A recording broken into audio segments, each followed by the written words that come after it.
Adolphe Mouzito, bonsoir. Bonsoir. Bienvenue sur le plateau du Journal Afrique.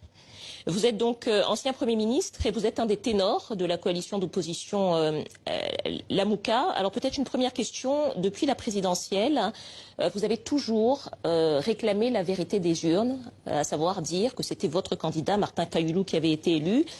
Cette semaine, l'archevêque de Kinshasa, Monseigneur Ambongo, a déclaré qu'il fallait dépasser cette question de la vérité des urnes, alors que lui-même, en tant que représentant de la Synco, avait aussi contesté cette élection.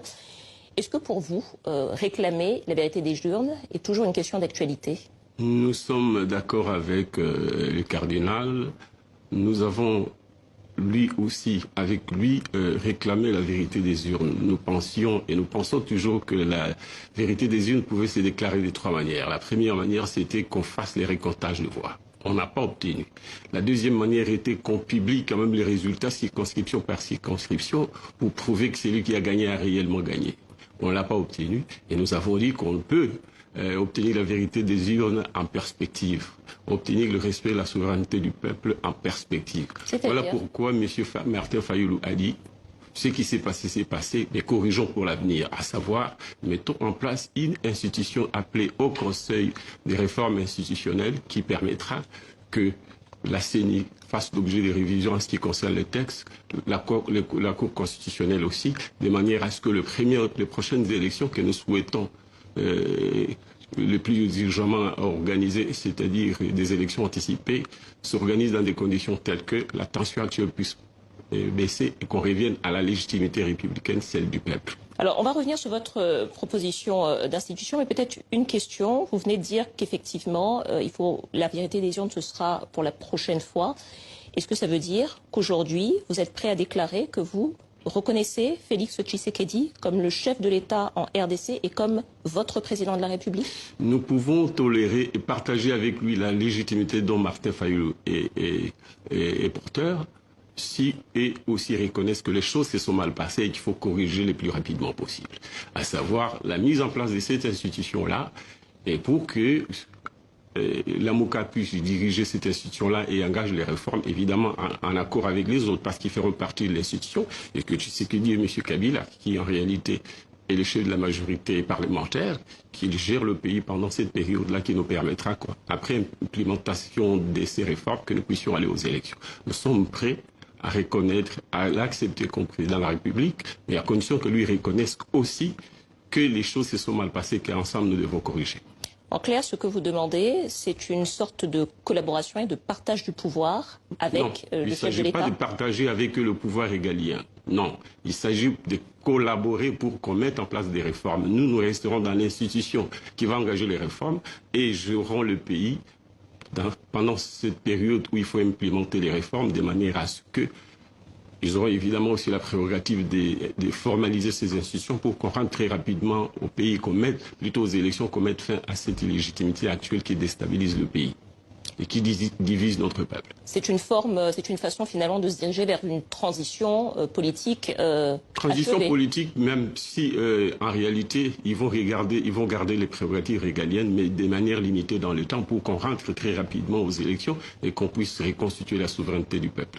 Est-ce que d'une certaine façon, le modèle auquel on assiste aujourd'hui en RDC, c'est-à-dire un partage du pouvoir entre le chef de l'État, Félix Tshisekedi, et le FCC de Joseph Kabila, est-ce qu'on n'est pas déjà dans une forme de transition qui ne dit pas son nom? Une transition conflictuelle, en fait, parce qu'au sommet, il y a une espèce de dichotomie. Nous ne sommes pas un régime présidentiel. Nous sommes un régime semi-présidentiel, mais en fait de type parlementaire, en ce que la tête de l'exécutif est double. En fait, le système est bicéphale. Le président de la République a quelques compétences au niveau de l'exécutif dans les domaines régaliens. Le chef du gouvernement, avec son gouvernement, c'est lui qui gère le pays au quotidien.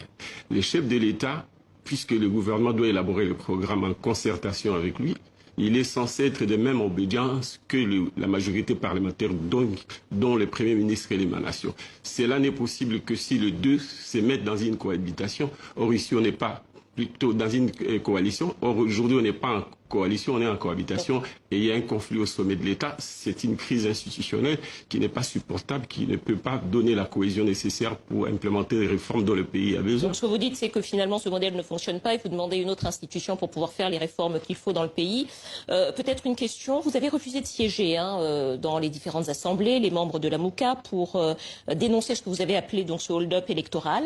Les prochaines élections générales en RDC, ce sera en 2023. Est-ce que vous êtes prêt à reprendre le chemin des institutions, à siéger, à vous présenter et à siéger si vous êtes élu? Oui, mais à partir du moment où les élections se passent dans les meilleures conditions, il va de soi que nous allons siéger. Mais aujourd'hui, la MOUCA siège, mais il siège dans une approche qui veut que finalement on soit prêt dans cette institution-là pour apporter la contradiction en termes de résistance populaire. Parce que nous n'acceptons pas qu'on nous appelle opposition, nous ne voulons pas non plus prendre ces pour des responsabilités. Kabila d'ailleurs ne nous donnera que si nous le faisons allégeance. Nous disons, nous sommes la résistance et nous résistons à travers toutes les couches de la société, mais nous résistons aussi au sein de l'institution parlementaire. Mais si les élections venaient à s'organiser dans de bonnes conditions et que les résultats reflètent la volonté du peuple, nous allons siéger et nous assumerons le rôle de la majorité.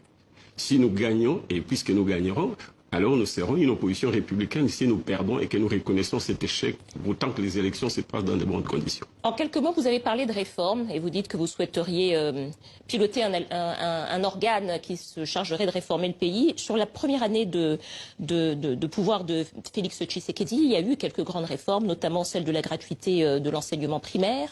Il y a eu aussi des mesures fortes comme la libération des prisonniers politiques ou le retour des exilés. Moïse Katumbi en a bénéficié.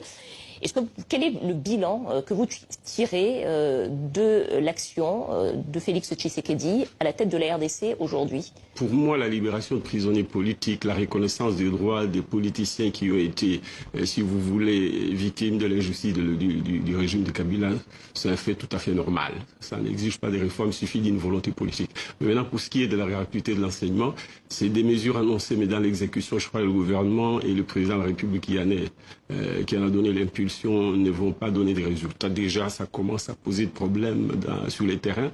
Dans le pays, la plupart des écoles, principalement les écoles des conventions catholiques, sont fermées et sont en grève parce que le président de la République et son gouvernement n'ont pas réussi à compenser les sacrifices que faisaient les parents pour les avoir désengagés dans cet effort. Parce que chez nous, il y a une tripartite parents, enseignants, l'État.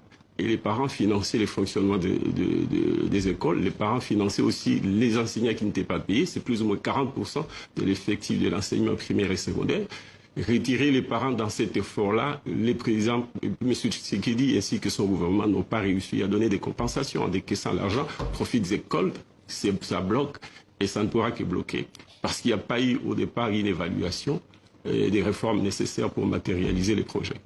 Adolphe Mouzito, membre de la coalition La MOUCA, je rappelle donc que vous proposez la création d'un haut conseil pour les réformes institutionnelles dans votre pays, la RDC. Merci beaucoup d'avoir répondu à nos questions.